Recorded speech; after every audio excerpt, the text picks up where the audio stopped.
Hi, everyone. April 27th. It's beautiful outside today. The sun is shining, no rain. It's going to be cool, but a really pleasant spring day. Welcome to those of you who are tuning in for the first time. I'm happy to see you. Stick with us. Um, we'll help you to get there to the place you want and need to be. Please know that we are here for questions in Google Classroom. You can type in if there's any questions, concerns, comments that you have. We'll respond to you very quickly. Um, all of our phones and email contact information is posted in Classroom as well. Are available for tutoring. So we are here to help you succeed. If we're not giving you help, the best to our ability, we're not doing our job. So keep in mind that as you work on this toil, on this journey, that you are not doing it by yourself. So today, we're going to work on a little bit more of this writing skill of avoiding wordiness and also redundancy. And then we have some a little bit of writing for you to do. You come back at 11, we dig more into the actual writing, refining your writing for your exams. Some of you have, I think, an exam coming up on the 30th, right? So, which is Friday. So stick with us. And again, if there are any special concerns you have, let us know. So what I want to do, and this is pretty much a lecture with a few exercises, but I really want to dig into what it means to be wordy, what it looks like when you're writing concisely. You say what you have to say and leave it alone, but get the important points in there. So we're going to work on that. So here we go. I'm going to share my screen with you today, and let's do it. All right.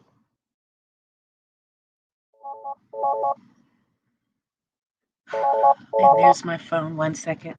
Hello? Hi. Yeah. No, she doesn't have internet. She just wants to sit and work. That's all. And Jeanette. Okay, I just started my lesson. Oh, okay. Okay. All right. Thanks. Okay. So we usually see how we work in here. So let's get started on our lesson for today, which is to avoid wordiness. And I'm hoping that you can see this. I want to get all this off the screen. All right. So avoiding wordiness. Oh, I just lost my page.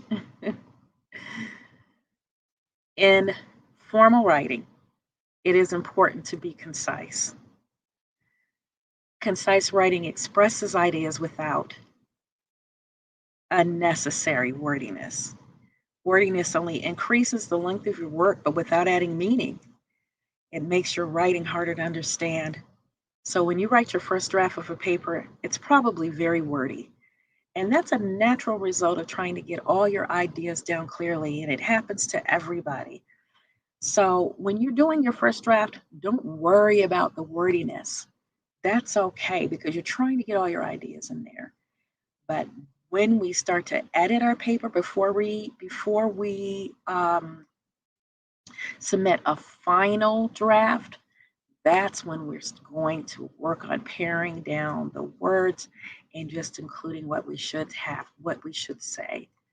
So let's look at a sentence here and see what words we could take away without losing the meaning. So here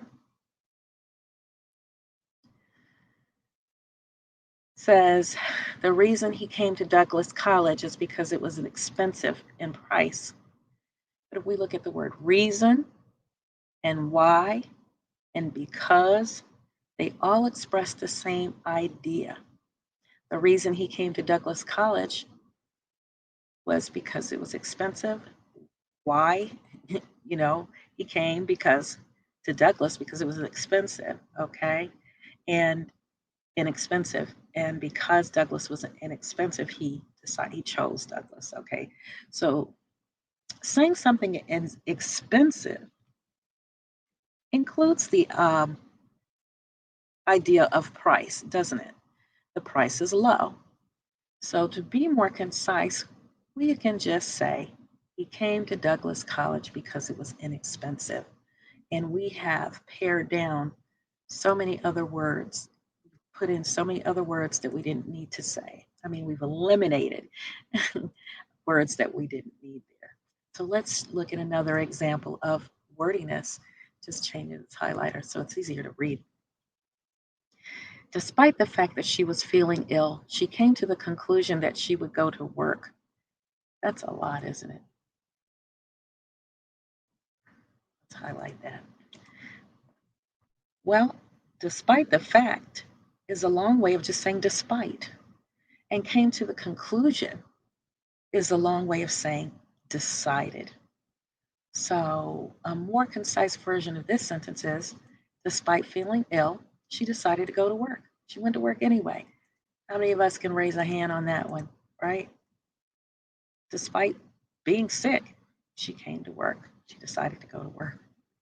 Now let's look at the second pair of sentences and why can the extra words in the first sentence be left out?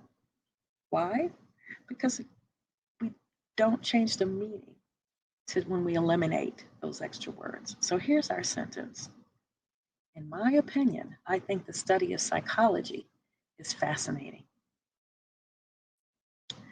Okay, psychology is fascinating, right?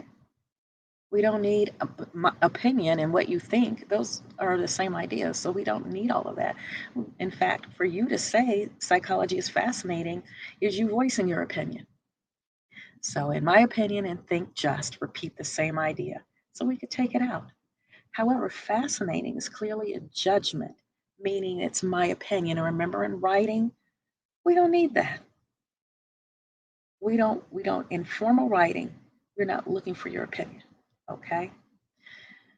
Sociology includes the idea of studying it. So the study of it is redundant. In fact, the word sociology means the study of socio or society. Redundant is a word you've heard me use, and it's a word teachers use to describe unnecessary repetition. So fascinating can be defined as very interesting. So do we need to say very fascinating? No, that is redundant. So consider concise writing again, avoids wordiness and redundancy. It is clearer and more interesting for a reader. They'll work through the exercises in this handout and we'll go over it later. So the first exercise, I'm going to go through a couple with you, is we're going to um, eliminate unnecessary words in the following sentences. So let's look at this first one. I'm going to put a little room here between the first idea and the second one so we can type. And so here we go. The children were tired and exhausted after the long climb to the high top of the mountain. Well, do we need to say tired and exhausted? Children were tired. I'm going to cross off and exhausted.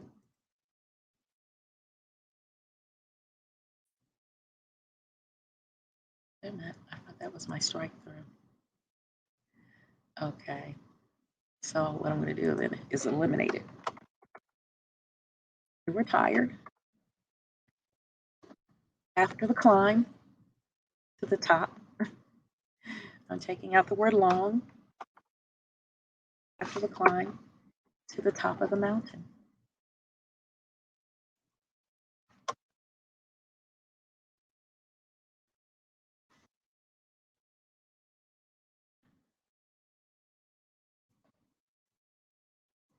There's my new sentence. The children were tired after the climb to the top of the mountain. Um, I think if you get to the mountain, you're thinking of that as being a long climb, right? And let's look at this next one. The stegosaurus was huge in size. Well, if we're referring to him being huge in size, we're kind of repeating that, right? So we could say, to make it most plain, which is really what we're talking about all the time, is saying it most plain way possible and getting the ideas and keeping your ideas. It was huge, period. It was huge. That's all I need to say. So I don't want this highlight here. I can't get it all. So that's the second one. And let's look at this. And this is, I think, is easy. Now she is at school.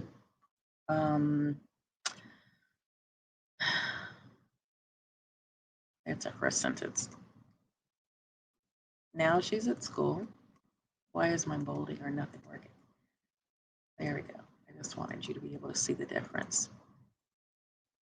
She's at school. She is at school. If you tell me she's at school, I know she's at school now. So she is at school, right? I think that's beautiful. Okay. And I didn't need to bold. I'm really messing up here with the silliness. Okay, let's look at this one. He was happy and joyful about the great gift. He was happy about the gift. To me, all gifts are great. He was happy about the gift. I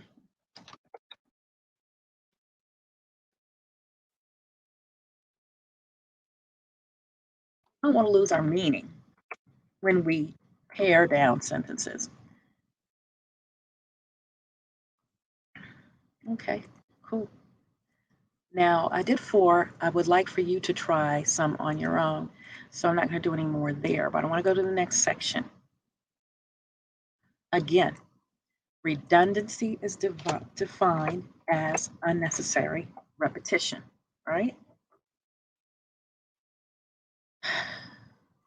The computer is sitting on top of the table. Where's the computer? On the table. We wouldn't think of it as sitting on the bottom of the table, right?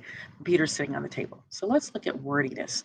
There are some other issues that are involved in causing wordiness. Compare the wordy examples to the more concise examples. Don't let the grammatical terminology throw you. What is important is to see the differences between the wordy and concise examples. Use of vague words. Okay, so what is a vague word? A vague word is a word where, oh, that's terrible, where the meaning is not all that clear. So that is a vague word.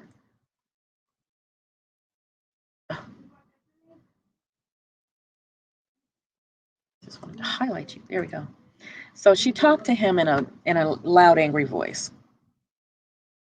How about if we just say loud, angry voice? I don't really, for me, a loud, angry voice is going to be different to you. So let's just say she yelled at him, right? She yelled at him. She was nasty. It wasn't her. She was having a bad day. Isn't that what people say? She was having a bad day. So, use of long expressions instead of individual words. So, here we came to the conclusion that I could just simply say to decide, right? Nice and neat. I understand what you mean. We don't need all of that. Now, here's one that's important in your writing: the underuse of lists, not using lists.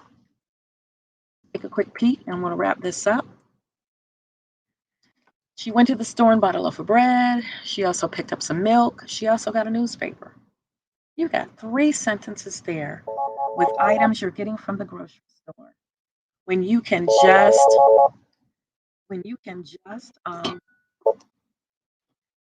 make a simple list. She bought a loaf of bread, some milk, and a newspaper at the store.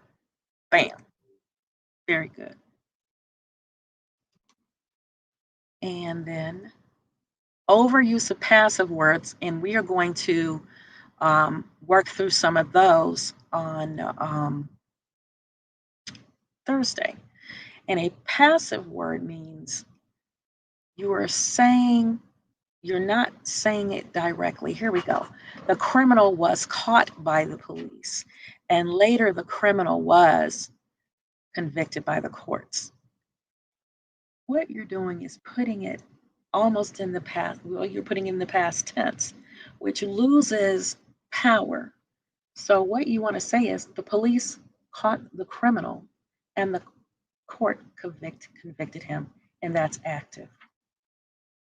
We are going to work on identifying passive tense and not using it so that our words are more powerful and concise.